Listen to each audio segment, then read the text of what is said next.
ವಾಲ್ಮೀಕಿ ಅಭಿವೃದ್ಧಿ ನಿಗಮದಲ್ಲಿ ಆಗಿರುವ ಬ್ರಹ್ಮಾಂಡ ಭ್ರಷ್ಟಾಚಾರ, ಮಾನ್ಯ ಸಚಿವರ ರಾಜೀನಾಮೆ, ಇದೆಲ್ಲದರ ನಡುವೆ ಎಸ್ಐಟಿ ತನಿಖೆ. ಈಗ ಚಾರ್ಜ್ ಶೀಟ್ ಅನ್ನ ಸಲ್ಲಿಕೆ ಮಾಡಿದೆ ಎಸ್ಐಟಿ ಅಧಿಕಾರಿಗಳು. ವಾಲ್ಮೀಕಿ ಅಭಿವೃದ್ಧಿ ನಿಗಮದ ಬ್ರಹ್ಮಾಂಡ ಭ್ರಷ್ಟಾಚಾರದ ಎಕ್ಸ್ಕ್ಲೂಸಿವ್ ಮಾಹಿತಿ. ಚಂದ್ರಶೇಖರ್ ಆತ್ಮಹತ್ಯೆ ಕೇಸ್ ಚಾರ್ಜ್ ಶೀಟ್ ಸಲ್ಲಿಕೆ ಆಗಿದೆ. ಶಿವಮೊಗ್ಗ ಜಿಲ್ಲಾ ಸತ್ರ ನ್ಯಾಯಾಲಯಕ್ಕೆ ಚಾರ್ಜ್ ಶೀಟ್ ಅನ್ನ ಎಸ್ಐಟಿ ಅಧಿಕಾರಿಗಳು ಸಲ್ಲಿಕೆ ಮಾಡಿದ್ದಾರೆ. ಎಂಡಿ ಪದ್ಮನಾಭ, ಪರಶುರಾಮ ಹೆಸರನ್ನ ಉಲ್ಲೇಖ ಮಾಡಿದ್ದಾರೆ ಎಸ್ಐಟಿ ಅಧಿಕಾರಿಗಳು. ಚಾರ್ಜ್ ಶೀಟ್ ನಲ್ಲಿ 300 ಪುಟಗಳ ಚಾರ್ಜ್ ಶೀಟ್ ಎಸ್ಐಟಿ ಅಧಿಕಾರಿಗಳು ಸಲ್ಲಿಕೆ ಮಾಡಿದ್ದಾರೆ.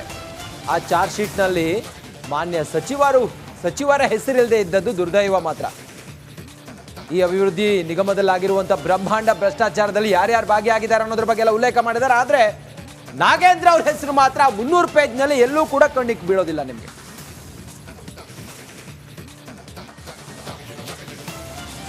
ಬಹಳ ಇಂಪಾರ್ಟೆಂಟ್ ಇದು. ವಾಲ್ಮೀಕಿ ನಿಗಮದಲ್ಲಿ ಆಗಿರುವ ಕೋಟಿ ಅಕ್ರಮ ಹಣ ವರ್ಗಾವಣೆ ವಿಚಾರಕ್ಕೆ ಸಂಬಂಧಪಟ್ಟಂತೆ ಇಷ್ಟು ದಿನ ಚರ್ಚೆಗಳಾಗ್ತಾ ಇತ್ತು, ಬೆಳವಣಿಗೆಗಳಾಗ್ತಾ ಇತ್ತು. 300 ಪುಟಗಳ ಚಾರ್ಜ್ ಶೀಟ್ ಸಲ್ಲಿಕೆ ಆಗಿದೆ. ಎಲ್ಲಿ ಸಚಿವರ ಹೆಸರು, ಎಲ್ಲಿ ಶಾಸಕರ ಹೆಸರು ಅನ್ನೋದನ್ನ ನಾವು ಪ್ರಶ್ನೆ ಮಾಡಬೇಕಾಗುತ್ತೆ. ಹಗರಣದಲ್ಲಿ ಒಂದಷ್ಟು ಹಣ ಪಡೆದಿದ್ರು ಚಂದ್ರಶೇಖರ್, ಈ ವಿಚಾರ ಕೂಡ ಅಲ್ಲಿ ಉಲ್ಲೇಖ ಆಗಿದೆ. ಪ್ರಕರಣ ಬೆಳಕಿಗೆ ಬಂದು ಸಿಕ್ಕಿ ಬೀಳುವ ಭಯದಲ್ಲಿ ಅವರು ಆತ್ಮಹತ್ಯೆಗೆ ಶರಣಾಗಿದ್ದಾರೆ ಅಂತ ಗೋವಾ, ಹೈದರಾಬಾದ್ಗೆ ಕರೆದುಕೊಂಡು ಹೋಗಿ ಒತ್ತಡ ಹಾಕಲಾಗಿತ್ತಂತೆ. ನೀನೊಬ್ಬನೇ ಜೈಲಿಗೆ ಹೋಗ್ತೀಯಾ ಅಂತ ಬೆದರಿಕೆ ಕೂಡ ಹಾಕಿದ್ರು ಚಂದ್ರಶೇಖರ್ ಮೇಲೆ. ನಿನ್ನ ವಿರುದ್ಧ ನಾನೇ ದೂರು ಕೊಡ್ತೀನಿ ಅಂತ ಬೆದರಿಕೆ ಹಾಕಿದ್ರಂತೆ. ಆ ಬೆದರಿಕೆಯ ಹಿನ್ನೆಲೆಯಲ್ಲಿ ಭಯ ಬಿದ್ದು ಸಿಕ್ಕಾಕೊಂಡ್ ಬಿಡ್ತೀನಿ, ನನ್ನ ಪಾತ್ರ ಕೂಡ ಇದರಲ್ಲಿದೆ, ಮಾನ ಮರ್ಯಾದೆ ಪ್ರಶ್ನೆ, ಹಾಗಾಗಿ ಆತ್ಮಹತ್ಯೆಗೆ ಶರಣಾಗಿದ್ದಾರೆ. ಈ ಬೆದರಿಕೆ ಒತ್ತಡದಿಂದ ಚಂದ್ರಶೇಖರ್ ಅನ್ನುವಂತಹ ವಿಚಾರ ಚಾರ್ಜ್ ಶೀಟ್ ನಲ್ಲಿ ಉಲ್ಲೇಖ ಆಗಿದೆ. ಎಲ್ಲವೂ ಸರಿ, ಆದ್ರೆ ಸಚಿವ ಶಾಸಕರ ಹೆಸರನ್ನ ಕೈ ಬಿಟ್ಟಿದ್ಯಾಕೆ ಚಾರ್ಜ್ ಶೀಟ್ ನಲ್ಲಿ ಅನ್ನೋದು ಪ್ರಶ್ನೆ ಆಗ್ತಾ ಇದೆ. ಹಲವು ಅನುಮಾನಗಳಿಗೆ ಎಡೆ ಮಾಡಿಕೊಡ್ತಾ ಇದೆ ಎಸ್ಐಟಿಯ ಈ ತನಿಖೆ ಚಾರ್ಜ್ ಶೀಟ್ ನ ವಿಚಾರ. ಮತ್ತಷ್ಟು ಮಾಹಿತಿಯೊಂದಿಗೆ ನಮ್ಮ ಕ್ರೈಮ್ ರಿಪೋರ್ಟರ್ ನಾಗರಾಜ್ ಈಗ ನೇರ ಸಂಪರ್ಕದಲ್ಲಿ ಜಾಯ್ನ್ ಆಗಿದ್ದಾರೆ. ನಾಗರಾಜ್, ಈ 300 ಪುಟಗಳ ಚಾರ್ಜ್ ಶೀಟ್ ನಲ್ಲಿ ಮಾನ್ಯ ಸಚಿವರು, ಶಾಸಕರ ಹೆಸರಲ್ಲಿ, ಮತ್ತೆ ಈ ಚಂದ್ರಶೇಖರ್ ಆತ್ಮಹತ್ಯೆ ಮಾಡ್ಕೊಂಡ್ರಲ್ಲ, ಇದರ ಹಿಂದಿನ ವಿಚಾರಗಳು ಏನು, ಚಾರ್ಜ್ ಶೀಟ್ ನಲ್ಲಿ ಏನೇನು ಉಲ್ಲೇಖ ಆಗಿದೆ ನಾಗರಾಜ್?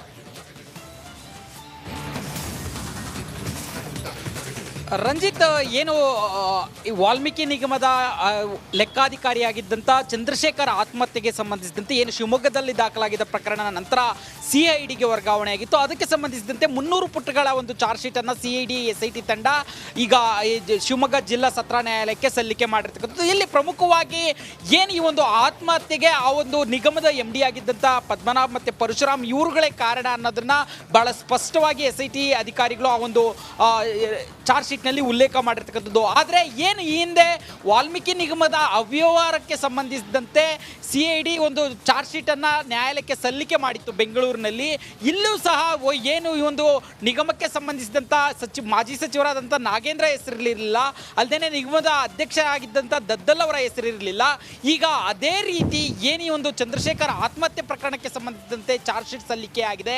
ಇಲ್ಲೂ ಸಹ ಅವರಿಬ್ಬರ ಹೆಸರು ಇಲ್ಲದೆ ಇರತಕ್ಕಂಥದ್ದು ಸಾಕಷ್ಟು ಆಶ್ಚರ್ಯಕ್ಕೆ ದೂಡಿರ್ತಕ್ಕಂಥದ್ದು. ಯಾಕಂತಂದ್ರೆ ಒಬ್ಬ ಅಧಿಕಾರಿ ಆತ್ಮಹತ್ಯೆಯನ್ನು ಮಾಡ್ಕೊಂಡಿದ್ದಾರೆ. ಒಂದ್ ಕಡೆ ಇಡಿಯಿಂದ ಮಾಜಿ ಸಚಿವ ನಾಗೇಂದ್ರ ಅರೆಸ್ಟ್ ಆಗಿ ಜೈಲಲ್ಲಿದ್ದಾರೆ.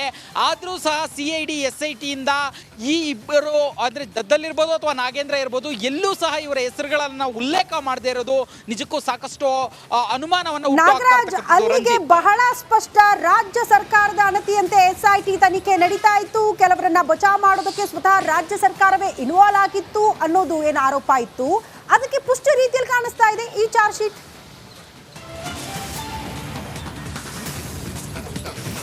ಖಂಡಿತ ಶ್ರುತಿ, ಯಾಕಂತಂದ್ರೆ ಏನು ಇವರು ಒಂದು ಮೊದಲಿಗೆ ಈ ಒಂದು ಪ್ರಕರಣದಲ್ಲಿ ಕನಿಷ್ಠ ಪಕ್ಷ ನಾಗೇಂದ್ರ ಮತ್ತೆ ದದ್ದಲ್ ಅವರ ವಿಚಾರವನ್ನು ಕೂಡ ಮಾಡಿರಲ್ಲ. ಆದರೆ ಯಾವಾಗ ಈ ಒಂದು ರಾಜಕೀಯವಾಗಿ ಸಾಕಷ್ಟು ಭಿನ್ನಾಭಿಪ್ರಾಯಗಳ ಜೊತೆಗೆ ಹೋರಾಟಗಳು ಶುರುವಾಗ್ತವೆ, ಆಗ ಅವರನ್ನ ಕರೆಸಿ ವಿಚಾರಣೆಯನ್ನು ಮಾಡ್ತಾರೆ.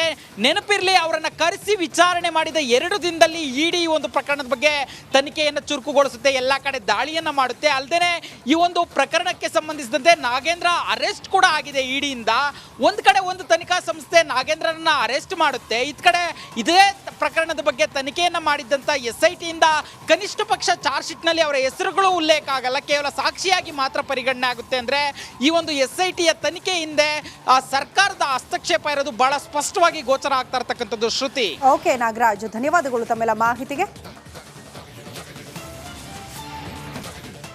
ವಾಲ್ಮೀಕಿ ಅಭಿವೃದ್ಧಿ ನಿಗಮದಲ್ಲಿ ಆಗಿರುವ ಬ್ರಹ್ಮಾಂಡ ಭ್ರಷ್ಟಾಚಾರ, ಮಾನ್ಯ ಸಚಿವರ ರಾಜೀನಾಮೆ, ಇದೆಲ್ಲದರ ನಡುವೆ ಎಸ್ಐಟಿ ತನಿಖೆ ಈಗ ಚಾರ್ಜ್ ಶೀಟ್ ಅನ್ನ ಸಲ್ಲಿಕೆ ಮಾಡಿದೆ ಎಸ್ಐಟಿ ಅಧಿಕಾರಿಗಳು. ವಾಲ್ಮೀಕಿ ಅಭಿವೃದ್ಧಿ ನಿಗಮದ ಬ್ರಹ್ಮಾಂಡ ಭ್ರಷ್ಟಾಚಾರದ ಎಕ್ಸ್ಕ್ಲೂಸಿವ್ ಮಾಹಿತಿ. ಚಂದ್ರಶೇಖರ್ ಆತ್ಮಹತ್ಯೆ ಕೇಸ್ ಚಾರ್ಜ್ ಶೀಟ್ ಸಲ್ಲಿಕೆ ಆಗಿದೆ. ಶಿವಮೊಗ್ಗ ಜಿಲ್ಲಾ ಸತ್ರ ನ್ಯಾಯಾಲಯಕ್ಕೆ ಚಾರ್ಜ್ ಶೀಟ್ ಅನ್ನ ಎಸ್ಐಟಿ ಅಧಿಕಾರಿಗಳು ಸಲ್ಲಿಕೆ ಮಾಡಿದ್ದಾರೆ. ಎಂಡಿ ಪದ್ಮನಾಭ, ಪರಶುರಾಮ ಹೆಸರನ್ನ ಉಲ್ಲೇಖ ಮಾಡಿದ್ದಾರೆ ಎಸ್ಐಟಿ ಅಧಿಕಾರಿಗಳು. ಚಾರ್ಜ್ ಶೀಟ್ ನಲ್ಲಿ 300 ಪುಟಗಳ ಚಾರ್ಜ್ ಶೀಟ್ ಎಸ್ಐಟಿ ಅಧಿಕಾರಿಗಳು ಸಲ್ಲಿಕೆ ಮಾಡಿದ್ದಾರೆ. ಆ ಚಾರ್ಜ್ ಶೀಟ್ ನಲ್ಲಿ ಮಾನ್ಯ ಸಚಿವರ ಹೆಸರಿಲ್ಲದೆ ಇದ್ದದ್ದು ದುರ್ದೈವ ಮಾತ್ರ. ಈ ಅಭಿವೃದ್ಧಿ ನಿಗಮದಲ್ಲಾಗಿರುವಂತಹ ಬ್ರಹ್ಮಾಂಡ ಭ್ರಷ್ಟಾಚಾರದಲ್ಲಿ ಯಾರ್ಯಾರು ಭಾಗಿಯಾಗಿದ್ದಾರೆ ಅನ್ನೋದ್ರ ಬಗ್ಗೆ ಎಲ್ಲ ಉಲ್ಲೇಖ ಮಾಡಿದ್ದಾರೆ. ಆದ್ರೆ ನಾಗೇಂದ್ರ ಅವ್ರ ಹೆಸರು ಮಾತ್ರ 300 ಪೇಜ್ನಲ್ಲಿ ಎಲ್ಲೂ ಕೂಡ ಕಣ್ಣಿಗೆ ಬೀಳೋದಿಲ್ಲ ನಿಮಗೆ.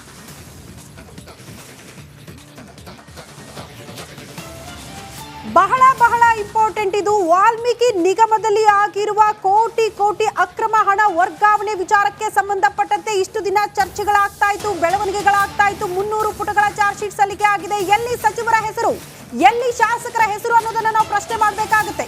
ಹಗರಣದಲ್ಲಿ ಒಂದಷ್ಟು ಹಣ ಪಡೆದಿದ್ರು ಚಂದ್ರಶೇಖರ್, ಈ ವಿಚಾರ ಕೂಡ ಅಲ್ಲಿ ಉಲ್ಲೇಖ ಆಗಿದೆ. ಪ್ರಕರಣ ಬೆಳಕಿಗೆ ಬಂದು ಸಿಕ್ಕಿ ಬೀಳುವ ಭಯದಲ್ಲಿ ಅವರು ಆತ್ಮಹತ್ಯೆಗೆ ಶರಣಾಗಿದ್ದಾರೆ ಅಂತ ಗೋವಾ, ಹೈದರಾಬಾದ್ಗೆ ಕರೆದುಕೊಂಡು ಹೋಗಿ ಒತ್ತಡ ಹಾಕಲಾಗಿತ್ತಂತೆ. ನೀನೊಬ್ಬನೇ ಜೈಲಿಗೆ ಹೋಗ್ತೀಯಾ ಅಂತ ಬೆದರಿಕೆ ಕೂಡ ಹಾಕಿದ್ರು ಚಂದ್ರಶೇಖರ್ ಮೇಲೆ.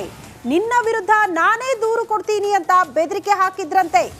ಆ ಬೆದರಿಕೆಯ ಹಿನ್ನೆಲೆಯಲ್ಲಿ ಭಯ ಬಿದ್ದು ಸಿಕ್ಕಾಕೊಂಡ್ ಬಿಡ್ತೀನಿ, ನನ್ನ ಪಾತ್ರ ಕೂಡ ಇದರಲ್ಲಿದೆ, ಮಾನ ಮರ್ಯಾದೆ ಪ್ರಶ್ನೆ. ಹಾಗಾಗಿ ಆತ್ಮಹತ್ಯೆಗೆ ಶರಣಾಗಿದ್ದಾರೆ. ಈ ಬೆದರಿಕೆ ಒತ್ತಡದಿಂದ ಚಂದ್ರಶೇಖರ್ ಅನ್ನುವಂತಹ ವಿಚಾರ ಚಾರ್ಜ್ ಶೀಟ್ ನಲ್ಲಿ ಉಲ್ಲೇಖ ಆಗಿದೆ.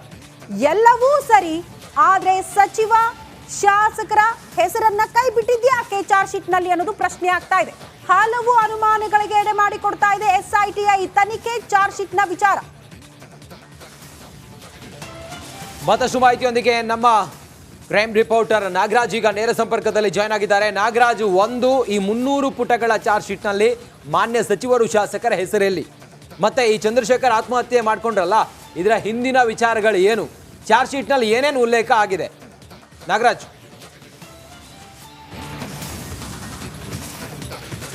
ರಂಜಿತ್, ಏನು ಈ ವಾಲ್ಮೀಕಿ ನಿಗಮದ ಲೆಕ್ಕಾಧಿಕಾರಿಯಾಗಿದ್ದಂಥ ಚಂದ್ರಶೇಖರ್ ಆತ್ಮಹತ್ಯೆಗೆ ಸಂಬಂಧಿಸಿದಂತೆ ಏನು ಶಿವಮೊಗ್ಗದಲ್ಲಿ ದಾಖಲಾಗಿದ್ದ ಪ್ರಕರಣ ನಂತರ CIDಗೆ ವರ್ಗಾವಣೆಯಾಗಿತ್ತು. ಅದಕ್ಕೆ ಸಂಬಂಧಿಸಿದಂತೆ 300 ಪುಟಗಳ ಒಂದು ಚಾರ್ಜ್ ಶೀಟನ್ನು CID SIT ತಂಡ ಈಗ ಶಿವಮೊಗ್ಗ ಜಿಲ್ಲಾ ಸತ್ರ ನ್ಯಾಯಾಲಯಕ್ಕೆ ಸಲ್ಲಿಕೆ ಮಾಡಿರ್ತಕ್ಕಂಥದ್ದು. ಇಲ್ಲಿ ಪ್ರಮುಖವಾಗಿ ಏನು ಈ ಒಂದು ಆತ್ಮಹತ್ಯೆಗೆ ಆ ಒಂದು ನಿಗಮದ MD ಆಗಿದ್ದಂಥ ಪದ್ಮನಾಭ್ ಮತ್ತು ಪರಶುರಾಮ್ ಇವರುಗಳೇ ಕಾರಣ ಅನ್ನೋದನ್ನ ಬಹಳ ಸ್ಪಷ್ಟವಾಗಿ SIT ಅಧಿಕಾರಿಗಳು ಆ ಒಂದು ಚಾರ್ಜ್ ಶೀಟ್ನಲ್ಲಿ ಉಲ್ಲೇಖ ಮಾಡಿರ್ತಕ್ಕಂಥದ್ದು. ಆದರೆ ಏನು ಈ ಹಿಂದೆ ವಾಲ್ಮೀಕಿ ನಿಗಮದ ಅವ್ಯವಹಾರಕ್ಕೆ ಸಂಬಂಧಿಸಿದಂತೆ CID ಒಂದು ಚಾರ್ಜ್ ಶೀಟನ್ನು ನ್ಯಾಯಾಲಯಕ್ಕೆ ಸಲ್ಲಿಕೆ ಮಾಡಿತ್ತು ಬೆಂಗಳೂರಿನಲ್ಲಿ. ಇಲ್ಲೂ ಸಹ ಏನು ಈ ಒಂದು ನಿಗಮಕ್ಕೆ ಸಂಬಂಧಿಸಿದಂಥ ಮಾಜಿ ಸಚಿವರಾದಂಥ ನಾಗೇಂದ್ರ ಹೆಸರಿರಲಿಲ್ಲ, ಅಲ್ಲದೆ ನಿಗಮದ ಅಧ್ಯಕ್ಷ ಆಗಿದ್ದಂಥ ದದ್ದಲ್ ಅವರ ಹೆಸರಿರಲಿಲ್ಲ. ಈಗ ಅದೇ ರೀತಿ ಏನು ಈ ಒಂದು ಚಂದ್ರಶೇಖರ್ ಆತ್ಮಹತ್ಯೆ ಪ್ರಕರಣಕ್ಕೆ ಸಂಬಂಧಿಸಿದಂತೆ ಚಾರ್ಜ್ ಶೀಟ್ ಸಲ್ಲಿಕೆ ಆಗಿದೆ. ಇಲ್ಲೂ ಸಹ ಅವರಿಬ್ಬರ ಹೆಸರು ಇಲ್ಲದೆ ಇರತಕ್ಕಂಥದ್ದು ಸಾಕಷ್ಟು ಆಶ್ಚರ್ಯಕ್ಕೆ ದೂಡಿರ್ತಕ್ಕಂಥದ್ದು. ಯಾಕಂತಂದ್ರೆ ಒಬ್ಬ ಅಧಿಕಾರಿ ಆತ್ಮಹತ್ಯೆಯನ್ನು ಮಾಡ್ಕೊಂಡಿದ್ದಾರೆ. ಒಂದ್ ಕಡೆ ಇಡಿಯಿಂದ ಮಾಜಿ ಸಚಿವ ನಾಗೇಂದ್ರ ಅರೆಸ್ಟ್ ಆಗಿ ಜೈಲಲ್ಲಿದ್ದಾರೆ. ಆದರೂ ಸಹ CID SIT ಇಂದ ಈ ಇಬ್ಬರು ಅಂದ್ರೆ ದದ್ದಲ್ಲಿರ್ಬೋದು ಅಥವಾ ನಾಗೇಂದ್ರ ಇರ್ಬೋದು, ಎಲ್ಲೂ ಸಹ ಇವರ ಹೆಸರುಗಳನ್ನ ಉಲ್ಲೇಖ ಮಾಡದೇ ಇರೋದು ನಿಜಕ್ಕೂ ಸಾಕಷ್ಟು ಅನುಮಾನವನ್ನು ನಾಗರಾಜ್, ಅಲ್ಲಿಗೆ ಬಹಳ ಸ್ಪಷ್ಟ. ರಾಜ್ಯ ಸರ್ಕಾರದ ಅಣತಿಯಂತೆ SIT ತನಿಖೆ ನಡೀತಾ ಇತ್ತು. ಕೆಲವರನ್ನ ಬಚಾವ್ ಮಾಡೋದಕ್ಕೆ ಸ್ವತಃ ರಾಜ್ಯ ಸರ್ಕಾರವೇ ಇನ್ವಾಲ್ವ್ ಆಗಿತ್ತು ಅನ್ನೋದು ಏನು ಆರೋಪ ಇತ್ತು, ಅದಕ್ಕೆ ಪುಷ್ಟಿ ರೀತಿಯಲ್ಲಿ ಕಾಣಿಸ್ತಾ ಇದೆ ಈ charge sheet.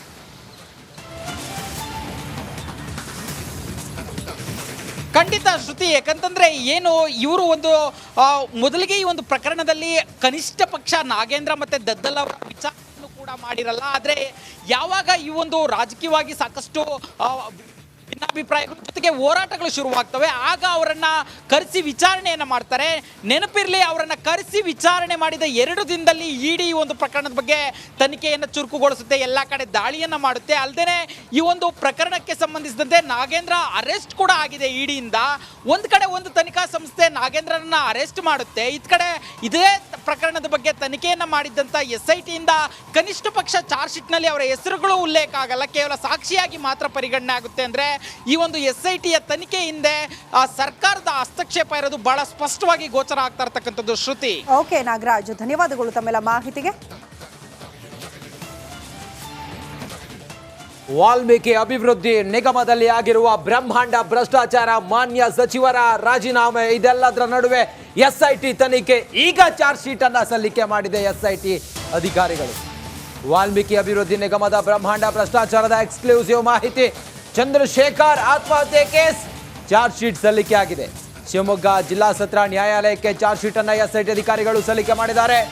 MD Padmanabha, Parashurama ಹೆಸರನ್ನ ಉಲ್ಲೇಖ ಮಾಡಿದ್ದಾರೆ ಎಸ್ಐಟಿ ಅಧಿಕಾರಿಗಳು. ಚಾರ್ಜ್ ಶೀಟ್ ನಲ್ಲಿ 300 ಪುಟಗಳ ಚಾರ್ಜ್ ಶೀಟ್ ಎಸ್ಐಟಿ ಅಧಿಕಾರಿಗಳು ಸಲ್ಲಿಕೆ ಮಾಡಿದ್ದಾರೆ. ಆ ಚಾರ್ಜ್ ಶೀಟ್ ನಲ್ಲಿ ಮಾನ್ಯ ಸಚಿವರ ಹೆಸರಿಲ್ಲದೆ ಇದ್ದದ್ದು ದುರ್ದೈವ ಮಾತ್ರ. ಈ ಅಭಿವೃದ್ಧಿ ನಿಗಮದಲ್ಲಾಗಿರುವಂತಹ ಬ್ರಹ್ಮಾಂಡ ಭ್ರಷ್ಟಾಚಾರದಲ್ಲಿ ಯಾರ್ಯಾರು ಭಾಗಿಯಾಗಿದ್ದಾರೆ ಅನ್ನೋದ್ರ ಬಗ್ಗೆ ಎಲ್ಲ ಉಲ್ಲೇಖ ಮಾಡಿದ್ದಾರೆ. ಆದ್ರೆ ನಾಗೇಂದ್ರ ಅವ್ರ ಹೆಸರು ಮಾತ್ರ 300 ಪೇಜ್ನಲ್ಲಿ ಎಲ್ಲೂ ಕೂಡ ಕಣ್ಣಿಗೆ ಬೀಳೋದಿಲ್ಲ ನಿಮಗೆ.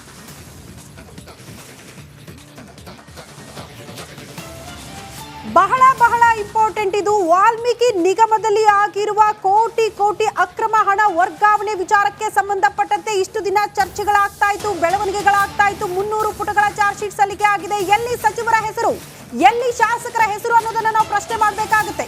ಹಗರಣದಲ್ಲಿ ಒಂದಷ್ಟು ಹಣ ಪಡೆದಿದ್ರು ಚಂದ್ರಶೇಖರ್, ಈ ವಿಚಾರ ಕೂಡ ಅಲ್ಲಿ ಉಲ್ಲೇಖ ಆಗಿದೆ. ಪ್ರಕರಣ ಬೆಳಕಿಗೆ ಬಂದು ಸಿಕ್ಕಿ ಬೀಳುವ ಭಯದಲ್ಲಿ ಅವರು ಆತ್ಮಹತ್ಯೆಗೆ ಶರಣಾಗಿದ್ದಾರೆ ಅಂತ ಗೋವಾ, ಹೈದರಾಬಾದ್ಗೆ ಕರೆದುಕೊಂಡು ಹೋಗಿ ಒತ್ತಡ ಹಾಕಲಾಗಿತ್ತಂತೆ. ನೀನೊಬ್ಬನೇ ಜೈಲಿಗೆ ಹೋಗ್ತೀಯಾ ಅಂತ ಬೆದರಿಕೆ ಕೂಡ ಹಾಕಿದ್ರು ಚಂದ್ರಶೇಖರ್ ಮೇಲೆ. ನಿನ್ನ ವಿರುದ್ಧ ನಾನೇ ದೂರು ಕೊಡ್ತೀನಿ ಅಂತ ಬೆದರಿಕೆ ಹಾಕಿದ್ರಂತೆ. ಆ ಬೆದರಿಕೆಯ ಹಿನ್ನೆಲೆಯಲ್ಲಿ ಭಯ ಬಿದ್ದು ಸಿಕ್ಕಾಕೊಂಡ್ಬಿಡ್ತೀನಿ, ನನ್ನ ಪಾತ್ರ ಕೂಡ ಇದರಲ್ಲಿದೆ, ಮಾನ ಮರ್ಯಾದೆ ಪ್ರಶ್ನೆ, ಹಾಗಾಗಿ ಆತ್ಮಹತ್ಯೆಗೆ ಶರಣಾಗಿದ್ದಾರೆ. ಈ ಬೆದರಿಕೆ ಒತ್ತಡದಿಂದ ಚಂದ್ರಶೇಖರ್ ಅನ್ನುವಂತಹ ವಿಚಾರ ಚಾರ್ಜ್ ಶೀಟ್ ನಲ್ಲಿ ಉಲ್ಲೇಖ ಆಗಿದೆ. ಎಲ್ಲವೂ ಸರಿ, ಆದ್ರೆ ಸಚಿವ ಶಾಸಕರ ಹೆಸರನ್ನ ಕೈ ಬಿಟ್ಟಿದ್ಯಾಕೆ ಚಾರ್ಜ್ ಶೀಟ್ ನಲ್ಲಿ ಅನ್ನೋದು ಪ್ರಶ್ನೆ ಆಗ್ತಾ ಇದೆ. ಹಲವು ಅನುಮಾನಗಳಿಗೆ ಎಡೆ ಮಾಡಿಕೊಡ್ತಾ ಇದೆ ಎಸ್ಐಟಿಯ ಈ ತನಿಖೆ ಚಾರ್ಜ್ ಶೀಟ್ ನ ವಿಚಾರ. ಮತ್ತಷ್ಟು ಮಾಹಿತಿಯೊಂದಿಗೆ ನಮ್ಮ ಕ್ರೈಮ್ ರಿಪೋರ್ಟರ್ ನಾಗರಾಜ್ ಈಗ ನೇರ ಸಂಪರ್ಕದಲ್ಲಿ ಜಾಯ್ನ್ ಆಗಿದ್ದಾರೆ. ನಾಗರಾಜ್, ಈ 300 ಪುಟಗಳ ಚಾರ್ಜ್ ಶೀಟ್ ನಲ್ಲಿ ಮಾನ್ಯ ಸಚಿವರು, ಶಾಸಕರ ಹೆಸರಲ್ಲಿ, ಮತ್ತೆ ಈ ಚಂದ್ರಶೇಖರ್ ಆತ್ಮಹತ್ಯೆ ಮಾಡ್ಕೊಂಡ್ರಲ್ಲ, ಇದರ ಹಿಂದಿನ ವಿಚಾರಗಳು ಏನು, ಚಾರ್ಜ್ ಶೀಟ್ ನಲ್ಲಿ ಏನೇನು ಉಲ್ಲೇಖ ಆಗಿದೆ ನಾಗರಾಜ್?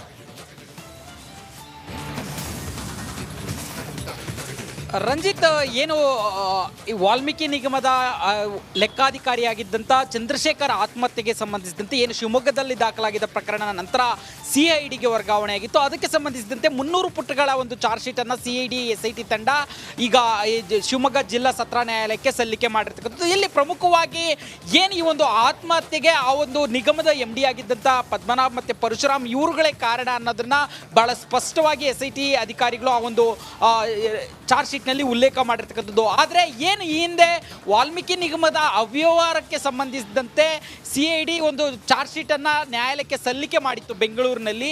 ಇಲ್ಲೂ ಸಹ ಏನು ಈ ಒಂದು ನಿಗಮಕ್ಕೆ ಸಂಬಂಧಿಸಿದಂಥ ಮಾಜಿ ಸಚಿವರಾದಂಥ ನಾಗೇಂದ್ರ ಹೆಸರಿರಲಿಲ್ಲ, ಅಲ್ಲದೆ ನಿಗಮದ ಅಧ್ಯಕ್ಷರಾಗಿದ್ದಂಥ ದದ್ದಲ್ ಅವರ ಹೆಸರಿರಲಿಲ್ಲ. ಈಗ ಅದೇ ರೀತಿ ಏನು ಈ ಒಂದು ಚಂದ್ರಶೇಖರ್ ಆತ್ಮಹತ್ಯೆ ಪ್ರಕರಣಕ್ಕೆ ಸಂಬಂಧಿಸಿದಂತೆ ಚಾರ್ಜ್ ಶೀಟ್ ಸಲ್ಲಿಕೆ ಆಗಿದೆ. ಇಲ್ಲೂ ಸಹ ಅವರಿಬ್ಬರ ಹೆಸರು ಇಲ್ಲದೆ ಇರತಕ್ಕಂಥದ್ದು ಸಾಕಷ್ಟು ಆಶ್ಚರ್ಯಕ್ಕೆ ದೂಡಿರ್ತಕ್ಕಂಥದ್ದು. ಯಾಕಂತಂದ್ರೆ ಒಬ್ಬ ಅಧಿಕಾರಿ ಆತ್ಮಹತ್ಯೆಯನ್ನು ಮಾಡ್ಕೊಂಡಿದ್ದಾರೆ. ಒಂದ್ ಕಡೆ ಇಡಿಯಿಂದ ಮಾಜಿ ಸಚಿವ ನಾಗೇಂದ್ರ ಅರೆಸ್ಟ್ ಆಗಿ ಜೈಲಲ್ಲಿದ್ದಾರೆ. ಆದರೂ ಸಹ CID SIT ಇಂದ ಈ ಇಬ್ಬರು ಅಂದ್ರೆ ದದ್ದಲ್ಲಿರ್ಬೋದು ಅಥವಾ ನಾಗೇಂದ್ರ ಇರ್ಬೋದು, ಎಲ್ಲೂ ಸಹ ಇವರ ಹೆಸರುಗಳನ್ನ ಉಲ್ಲೇಖ ಮಾಡದೇ ಇರೋದು ನಿಜಕ್ಕೂ ಸಾಕಷ್ಟು ಅನುಮಾನವನ್ನು ನಾಗರಾಜ್, ಅಲ್ಲಿಗೆ ಬಹಳ ಸ್ಪಷ್ಟ. ರಾಜ್ಯ ಸರ್ಕಾರದ ಅಣತಿಯಂತೆ SIT ತನಿಖೆ ನಡೀತಾ ಇತ್ತು. ಕೆಲವರನ್ನ ಬಚಾವ್ ಮಾಡೋದಕ್ಕೆ ಸ್ವತಃ ರಾಜ್ಯ ಸರ್ಕಾರವೇ ಇನ್ವಾಲ್ವ್ ಆಗಿತ್ತು ಅನ್ನೋದು ಏನು ಆರೋಪ ಇತ್ತು, ಅದಕ್ಕೆ ಪುಷ್ಟಿ ರೀತಿಯಲ್ಲಿ ಕಾಣಿಸ್ತಾ ಇದೆ ಈ ಚಾರ್ಜ್ ಶೀಟ್.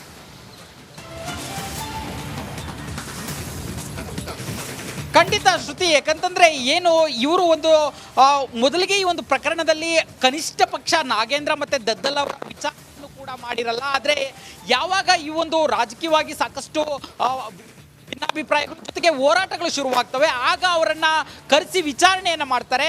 ನೆನಪಿರಲಿ, ಅವರನ್ನ ಕರೆಸಿ ವಿಚಾರಣೆ ಮಾಡಿದ 2 ದಿನದಲ್ಲಿ ಇಡಿ ಒಂದು ಪ್ರಕರಣದ ಬಗ್ಗೆ ತನಿಖೆಯನ್ನು ಚುರುಕುಗೊಳಿಸುತ್ತೆ, ಎಲ್ಲ ಕಡೆ ದಾಳಿಯನ್ನು ಮಾಡುತ್ತೆ. ಅಲ್ಲದೆ ಈ ಒಂದು ಪ್ರಕರಣಕ್ಕೆ ಸಂಬಂಧಿಸಿದಂತೆ ನಾಗೇಂದ್ರ ಅರೆಸ್ಟ್ ಕೂಡ ಆಗಿದೆ ಇಡಿಯಿಂದ.